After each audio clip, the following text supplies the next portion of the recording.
Welcome to CANZ Reuse and Recycling Committee report for the 2021 CANZ conference.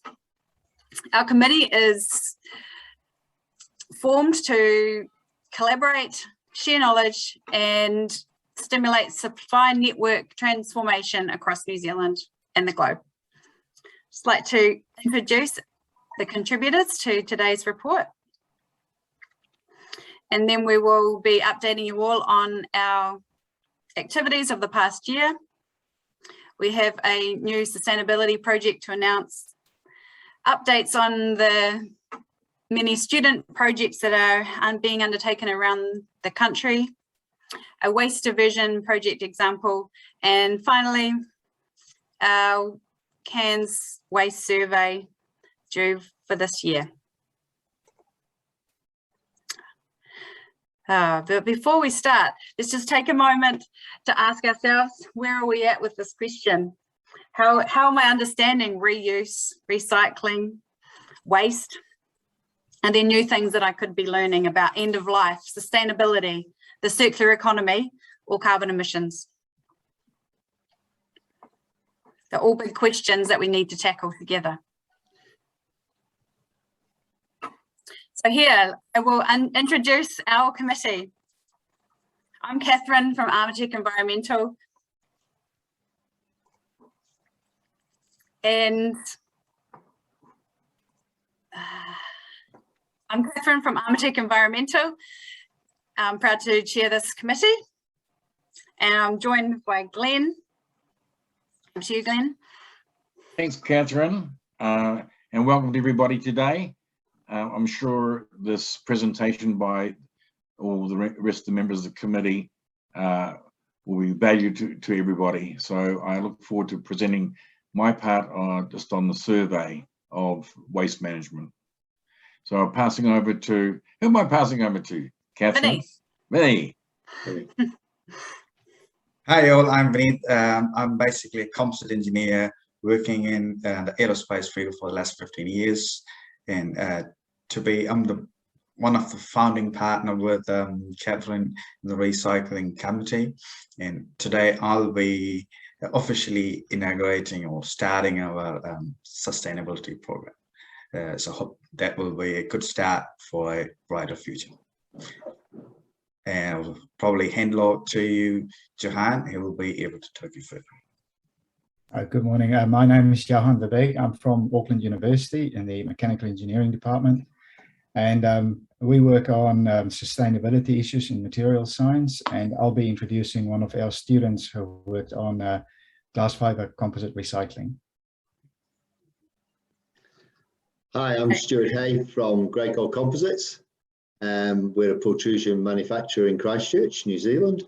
I'll be handing you over to Bella Strang, who's one of our R&D team, and she'll be talking about developing an acoustic panel from recycled protrusion waste.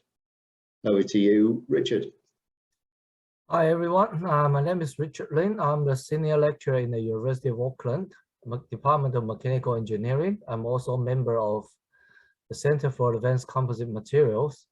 And we do have a project working with Catherine Armatech Environmental this year, trying to remove some of the contaminations during composites manufacturing process. We'll show you some more details later. Thank you. Wonderful. Thank you, everybody, for your introductions. So to begin, an update on our activities since our previous conference in 2020. If you recall, we had a great workshop there. We launched our Zero Pathway and announced some of the survey results from our preliminary survey done last year. The feedback was communication is critical. We need a lot of education happening, and that there's some technical and supply chain solutions needed. We all agreed that we need to step up and tell our composite story, and that we already have a lot of contributions that we're making as an industry to lowering emissions.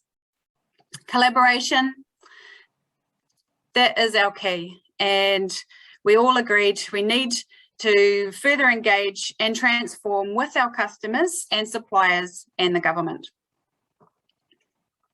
So with that in mind, where are we going? We've got to align with the changing market.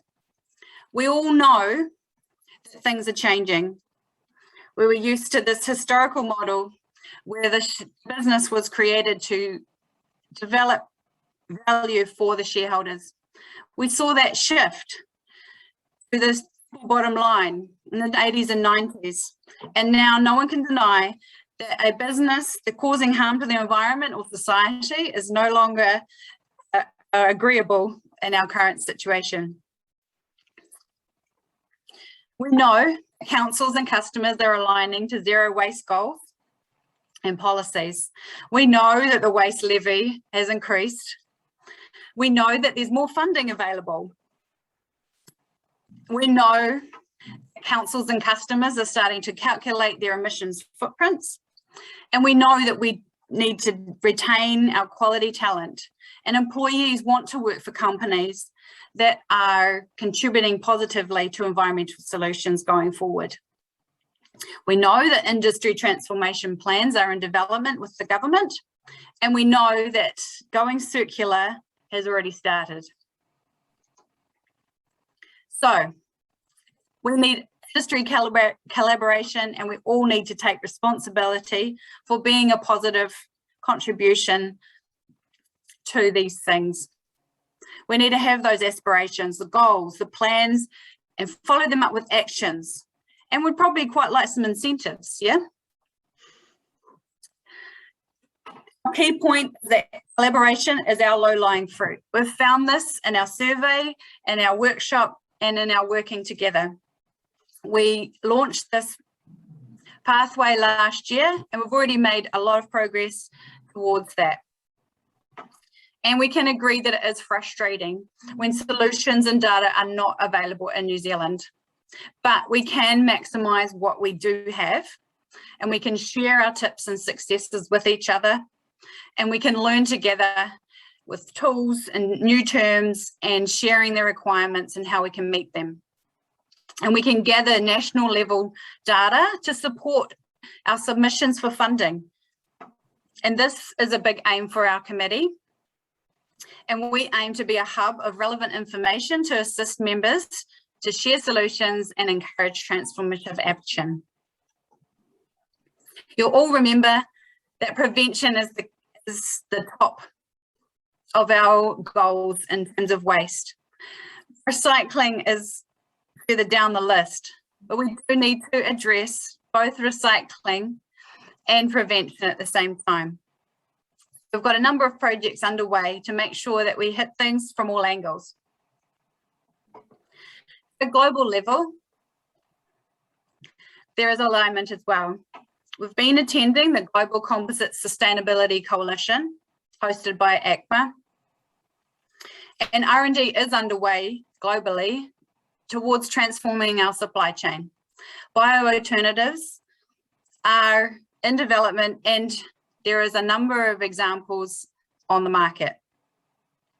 LCA carbon footprint calculator, there's a free one available through UCA, and you can access that through this link on this slide. The Composites UK have a number of very informative webinars that we can all access online and are helping to host online conferences.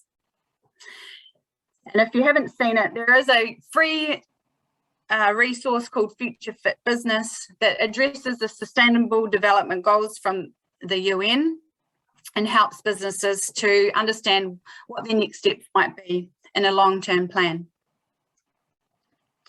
With this in mind, how is our CANZ committee working towards these things? From a big picture, we know that every business must eliminate their own negative impacts and by avoiding all actions that might undermine the well-being or of their people, of other people, or the environment. In our committee, we also are looking to these more aspirational areas where we are helping other people to reduce negative impacts. We're creating positive impacts by the actions that we do, and we want to amplify all of our members' actions so that we can share the solutions that are available to us in New Zealand. We must tell our story, and for this we must all collaborate and contribute. Composites, we know composites has a lot to offer the low emissions circular economy. We know already that we have lower lifetime costs and long life products. We know composites are repairable, reusable and customizable. We know we have high corrosion resistance and high strength. And we know that we have lightweight products that helps installation and transport and health and safety and lifting. We know that bio-based resins and fibres are on the way, and we know that increased recycling options are in development and some are available in New Zealand. You can hear about that today. Here's just a few examples of some bio-based resins that we've found out about, and we would really love to hear from our New Zealand suppliers about the work that they're doing to help us all access these new developments. Overall, we've achieved a lot with our monthly meetings and projects ongoing. You will see our project updates in the quarterly Flexi Mag reports. And we do often have guest events you're welcome to attend. We did apply for our waste minimisation fund again this year. Unfortunately, we weren't successful, but we'll be doing it again next year. We have a sustainability project now to initiate with you all, and we're ensuring that these topics are on the conference agenda.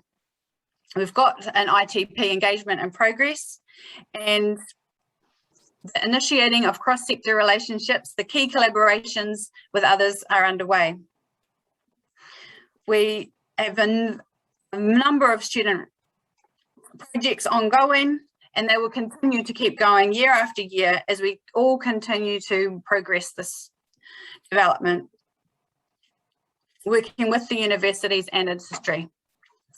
On our to-do list still, some regional hubs. That was a great idea from last year's conference. COVID has made this a little bit difficult, but we could think about an online option. Stay tuned for the following survey that's due out for the end of the year, and more on that later. And also we wish to publish some policies and procedure templates to help our members get on board with these things. As we said before, collaboration is key, and all the things we've managed to do this year, collaboration has been required. So with that, I will hand over to Vineeth to share a little about the sustainability program that we're going to talk more about in the Blue Sky session at the online conference. It was a great information of how on what we are doing, and this is a great opportunity for all of us that we are well ahead in our program. And from our working group aspect, we've been collaborating with ACMA, Composites UK and the European counterparts there. We are in partnership and a good appreciation for our activities in this side of the world. To be fair, words never do the things, and we need actions. And the CANZ subgroup is having a lot of actions happening between, but when the real work has to be done by the member companies. So we like to introduce a program which take the member companies to the level where we are in a goal to attain sustainable zero waste by 2030. So the major part of this program is to offer a strategic level of support to our members. Definitely we'll be doing a lot of other work to support, but the major work of this program is to support the portfolio so that the members will benefit. And a key thing is all the members need education. We were doing in a world, the business happens from profit and the amount of work, but definitely to roll on to a sustainable program or even to make a sustainable product, definitely it involves a lot of education and a lot of information. And our team is having that worth of knowledge, which we need to pass on to members where we get actions. And another part is there's a lot of programs and projects which actions should happen from the members' part. And also there is this project which we are planning to set up a recycling option which every member of CANZ could use, and that is to be live by 2025. And from there, we should develop the supply chain. That's where the concept of a regional recycling hub comes, which will be acting as a point of sourcing reusable materials, and we could sort them and reuse or recycle accordingly. Mainly, like we've been talking about what's activities of the working group. So when you look on the actual perspective of the hierarchy, the recycling and reuse portfolio, which we all sit at and put up policies, which now flow on to a circular economy program, which the program will not be doing any work directly, but the program will be at a strategic point where members are involved and engaged to put up the results. It will be like mainly as 4 project areas. One will be concentrating more on developing policies and how could companies change over from the current operation model to be more sustainable in a short period. What are the steps they should take? And our industry is a dynamic. We have a lot of new young lads coming in, and a lot of experienced people still need a bit more information on what they need to do to be sustainable. So we aim to set up a project which provide educations, and this program will particularly be done as a partnership with our training working group. And another main research portions is the setting up a recycling option and supply chain. That's where the key R&D for the future comes. And I have a strong support from the universities and companies where recycling options are researched. We are in a good tracking to get work done. And all these activities collectively will deliver the aim of zero waste by 2030. You could see here, this was a draft proposal given to the executives in last year, and this is to be having a master plan how we'll be doing work. And obviously, the plan at this year's conference is we will make the plan draft to a agreed program proposal, and we'll be sending to member companies who is having interest in various projects under coming the program. So there'll be a list of projects which they could take over. They could do the work by themselves, and we will be providing them strategic, educational, and supports. And there are a lot of fundings, especially not only the waste management. There are regional fundings available from Callaghan and from the regional councils. So the companies who are willing could opt for any of these projects, and they could do research by themselves, and the program and the CANZ working group portfolio will support them to do the work. So research projects are one of the good parts of the program, and I'll hand over to Johan for further to do about research projects. Thank you, Vinith. Cafferty, who is a master's student at Auckland University in the Mechanical Engineering Department, and he has a project where we are incorporating recycled fiberglass composites into neat resin.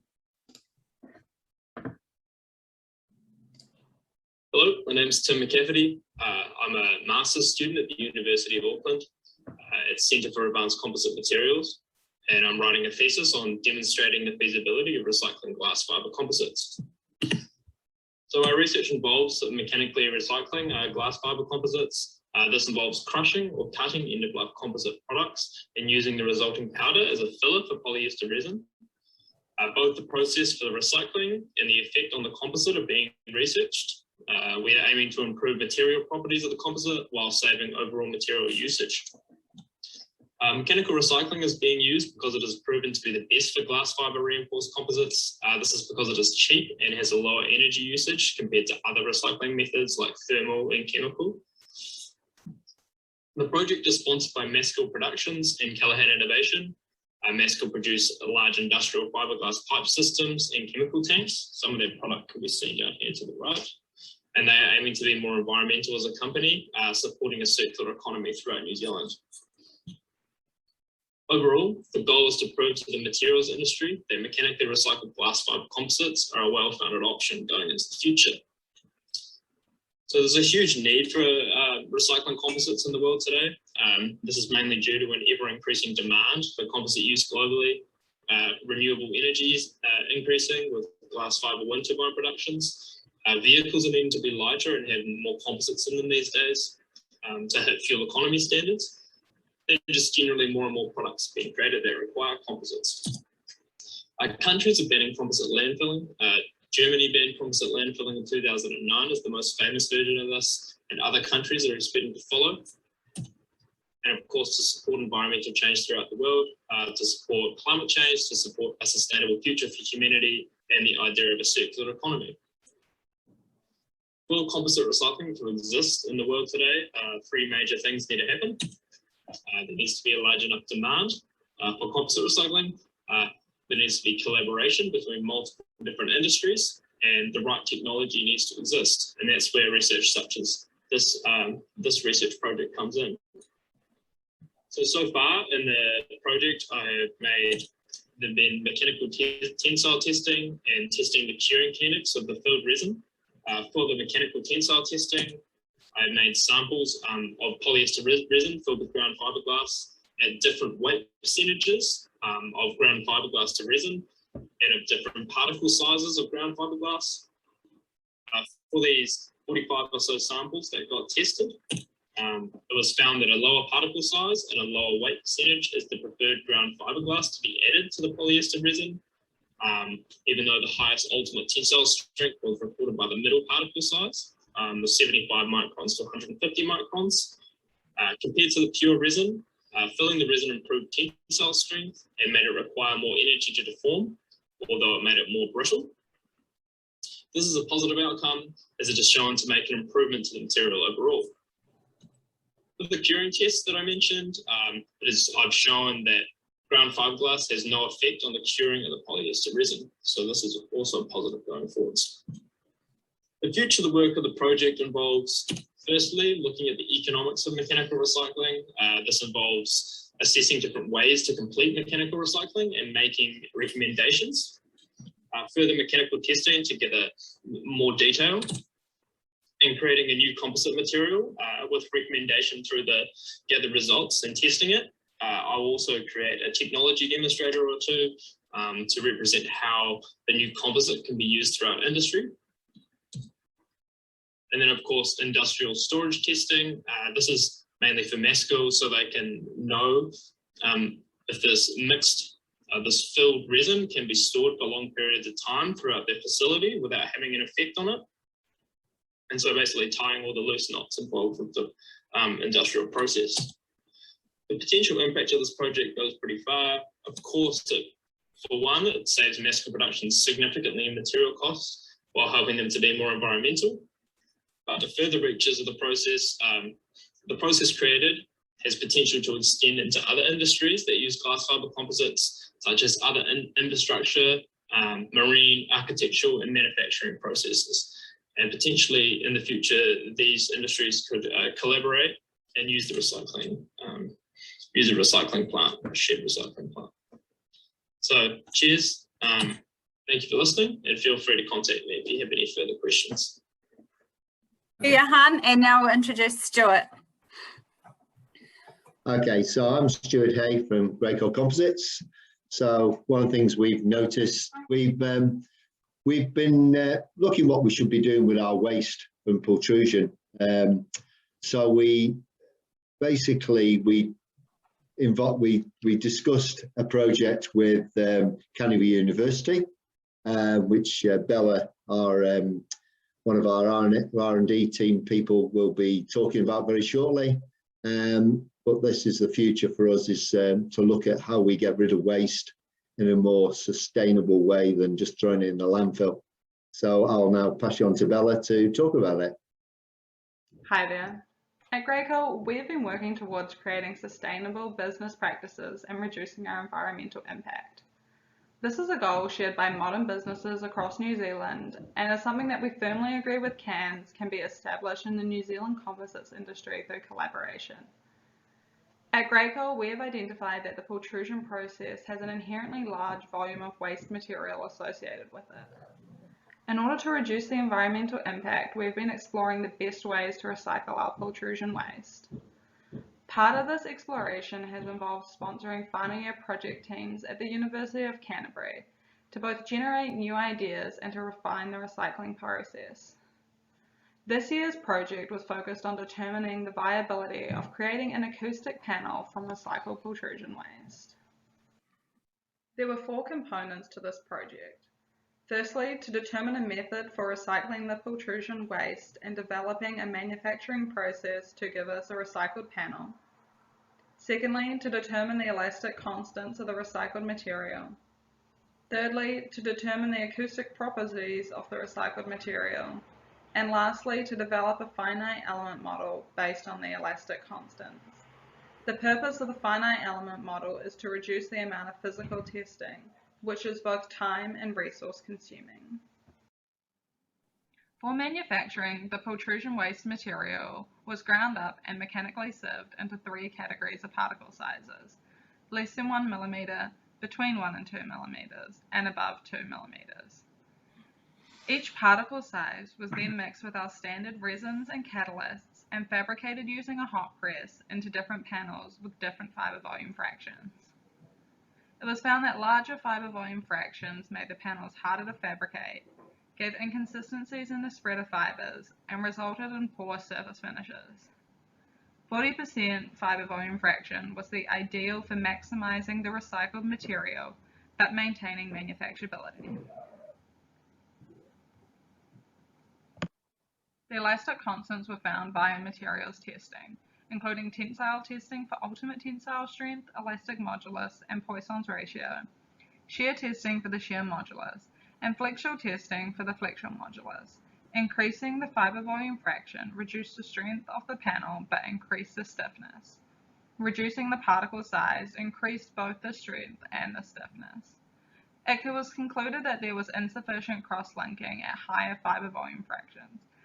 However, at lower fiber volume fractions, the strength only tended towards the strength of the resin. Neither extreme was deemed appropriate for further fabrication. The ultimate purpose of the materials testing was to validate the repeatability of manufacturing, which was achieved within 8% accuracy, and to provide numerical data for developing the finite element model. Acoustic testing was carried out to determine the damping ratio and the transmission loss. The damping ratio remained relatively constant across the samples. However, the particle size and fiber volume fraction influenced the transmission loss significantly. By placing fabricated panels to separate 2 source rooms and recording the sound transmitted from one room to another, it was found that the 40% fiber volume fraction was the most effective at reducing transmittance, and the 60% fiber volume fraction was the least effective. However, neither material performed on par with jib, a common acoustic barrier in New Zealand. The FE model was developed using Abacus and the elastic constant found from materials testing. The FE model was found to be within 18% accuracy compared to the results of the acoustic testing. The model is now being developed further to reduce the error down to below 10%, an acceptable range found in literature. In conclusion, it was found that at certain fiber volume fractions, the recycled material successfully acts as an acoustic panel.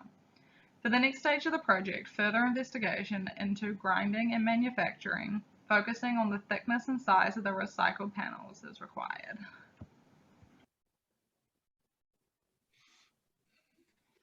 So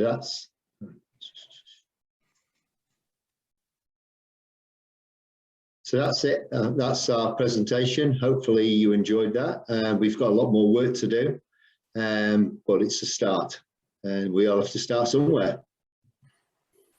Okay, so I guess it must be time for Richard. Thank you very much. Okay, last but not the least, the University of Auckland also took on a cross-departmental final year project on development of solutions for minimizing contamination in engineering composite recyclables.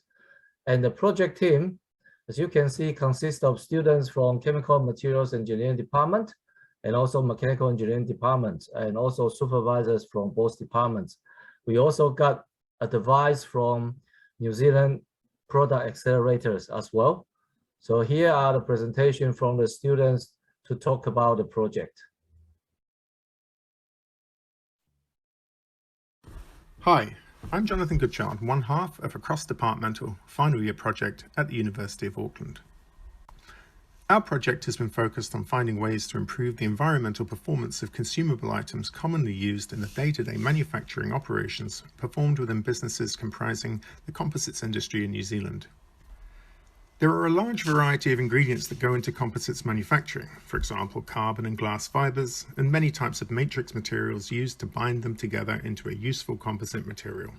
And there are many more matrix and fiber combinations possible. To make things manageable, our work is focused on simple paintbrushes, much like this one, that are used for manually applying epoxy resins to rough glass fiber matting. One of the things that makes epoxy so good is that it's very sticky, but that stickiness makes removal of epoxy from brushes once they've been used quite difficult. Standard industry practice to rejuvenate a brush after use is to dissolve the remaining epoxy residue using acetone or other solvents. Acetone has a bad environmental reputation, but it's cheap. Green solvents exist, but they're considerably more expensive.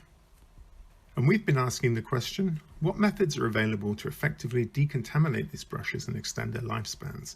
And how can we measure the environmental consequences of those methods? The project has been part experimental and part analytical. The experimental program began by investigating the effects of cleaning epoxy resin from brushes subjected to a variety of curing times under ultrasonic conditions in water and varying concentrations of acetic acid, or common white vinegar. Vinegar showed some promise at removing epoxy, and the experimental part progressed into a critical analysis to explain the chemical and mechanical processes that influence epoxy removal during ultrasonic cleaning treatments with those solvents. My part in the project was analytical, and I've been trying to model and quantify the environmental impacts of the cleaning methods being tested by using a life cycle assessment methodology. Life cycle assessment, or LCA, is one way of finding out how an object or process, such as cleaning a brush using an ultrasonic cleaning method, impacts the environment. LCAs can be expensive, time-consuming and complex. As an example, consider just the early life stage of the brush as it gets made in Indonesia. Keep an eye on the carbon dioxide and water resource usage indicators in the corner.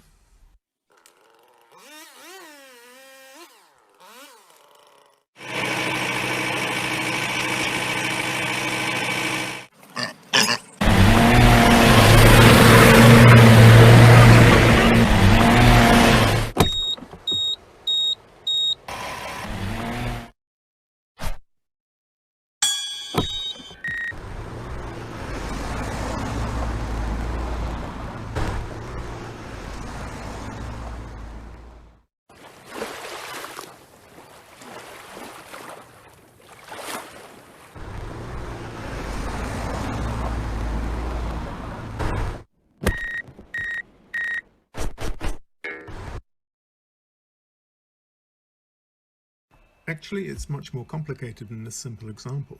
Showing here is a more realistic illustration of the flow of materials required to make a simple brush, each part with its own environmental impact profile. Although the brush may have a long lifespan, the early life stage of the brush is most important because this represents the impact being avoided every time a brush gets reused.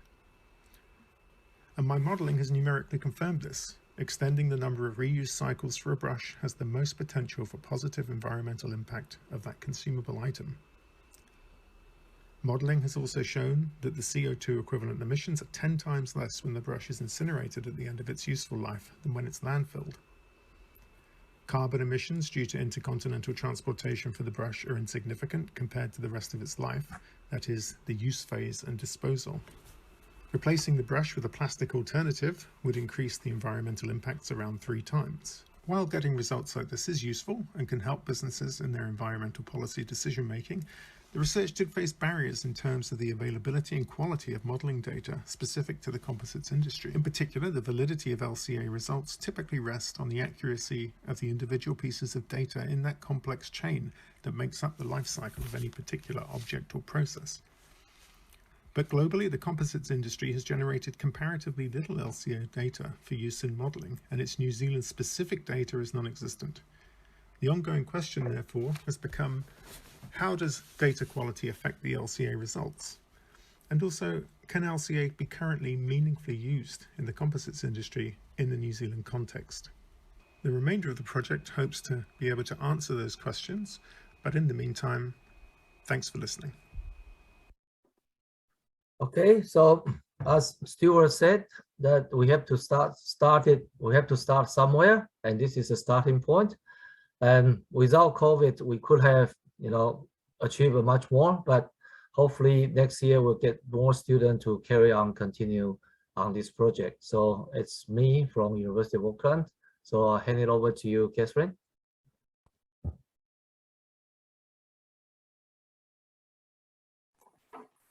Wonderful. Thank you for that, Richard. And it's been a pleasure to be involved in that project and look forward to next year's developments. Following on from the theme of recyclables, my next presentation is about the things that can be done with what we have already in terms of making use of existing recycling systems in New Zealand.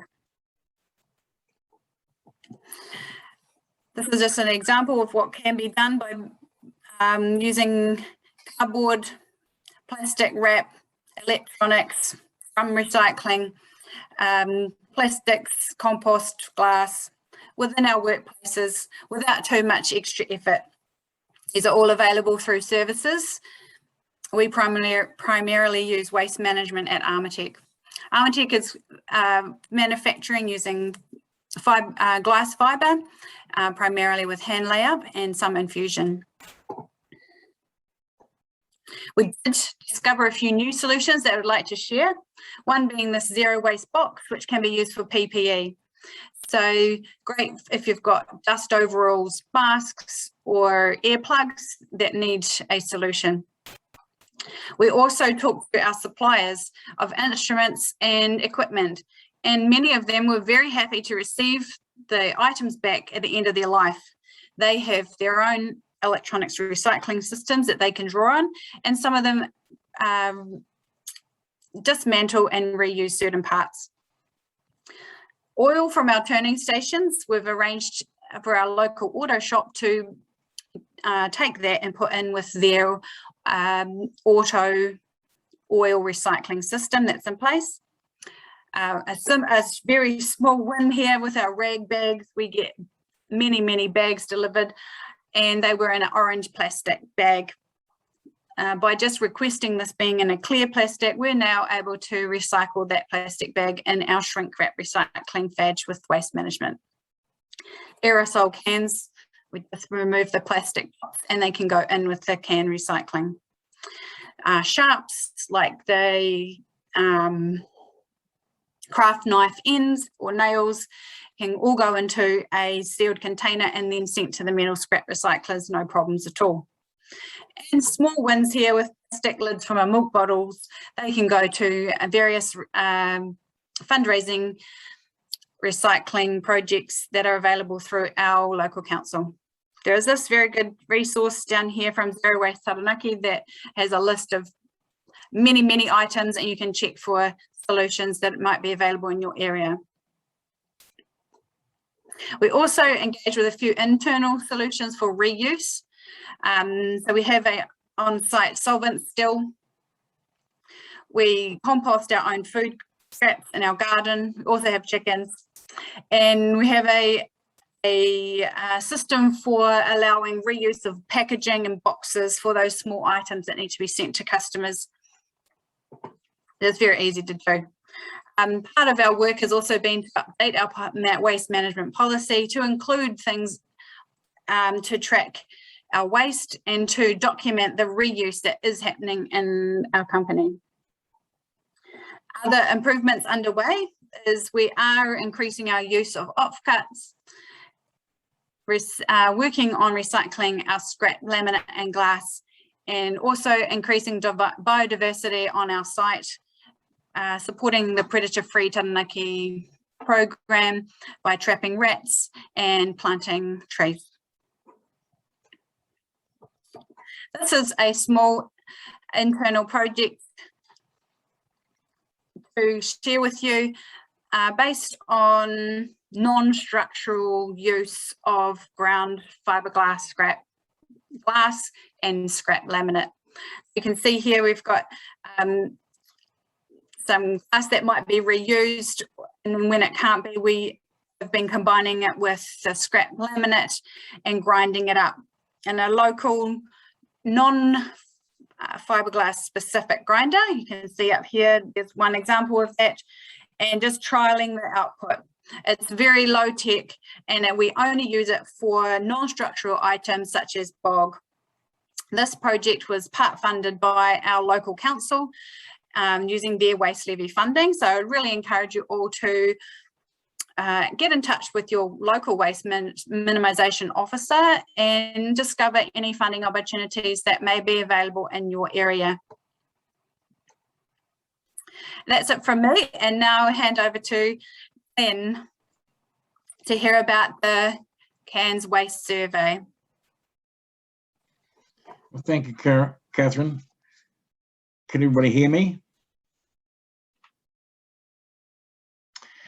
Everyone has an obligation to reduce the impact that our work processes have on the environment, and the Composites Association New Zealand has deemed it critical to evaluate the waste our industry creates. Last year, we attempted to begin with a survey, as you can see.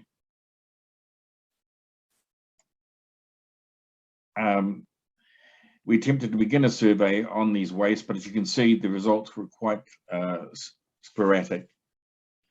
Our next steps will be, we'll put some more resources into the survey by employing some funds, which we have budgeted for. John Bailiff will be carrying the first step of driving this survey.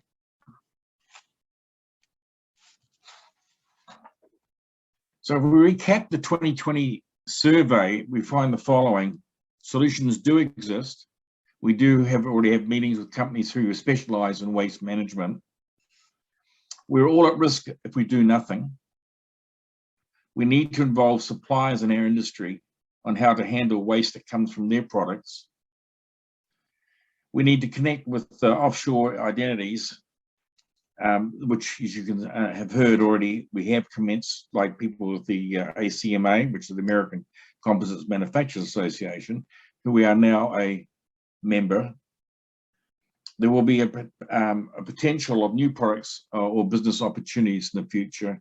And this comes from one of our discussions with a company offshore who's into recycling old wind blades, and just some of the what they showed they can do with the recycled material.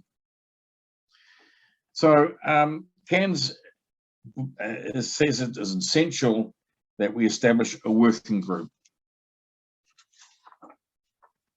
When we have a more in-depth action plan, it is our intention to apply for more government funding. This will allow us to employ recycling companies such as 3R in the Hawke's Bay, who have able to carry our survey into further details than we can with the limited number of people. this slide, if you actually look at number, which should be slide 38.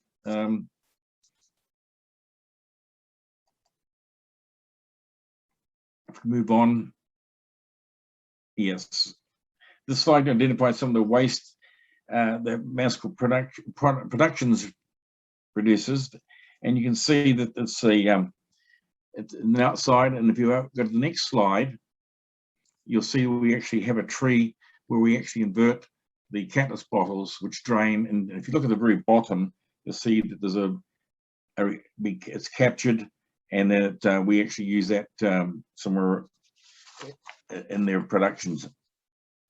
So it's the correct method of draining catalyst bottles. So if we go to the next one, you can see other waste products that we identified that will exist. And from that, we need to make sure we have solutions to look at all these potential waste products. Go to the next slide, please. So if you actually look, here's a startup looking at draining drums of resin that may exist. So there's a framework. We go to the next slide. You'll see the drum inverted. Next slide. And you can see it's being recaptured, and those materials we're using. Surprisingly enough, you might get 2 to 3 kilos out of the drum.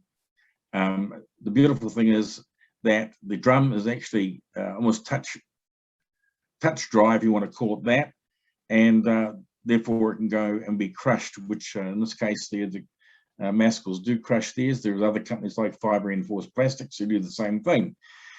One of the questions that comes up out of this of people getting their drums removed from their sites is the cost. Some people don't pay for it, some people do. And I think a lot of it's got to do is how clean the drum itself is. So this is something we have to explore in the survey. So we go to the next slide. When we established a working group and agree to most of our important issues, and I say we look at maybe 5 of these things, and then we can develop what I would call a CANZ SOP, or standard operating procedure, of how we treat each waste product, and we do that for the whole of the industry. So that's what basically the survey will be about, and we'll be progressing down, and I'm looking forward to developing a working group that can handle the future correctly. Thank you for your time. Wonderful. Thank you very much for that, Ken. And that brings us to the end of our report. And we hope that this has stimulated a lot of discussion within your company and your university as to the next steps that we all need to take and the collaborations required in order to do so.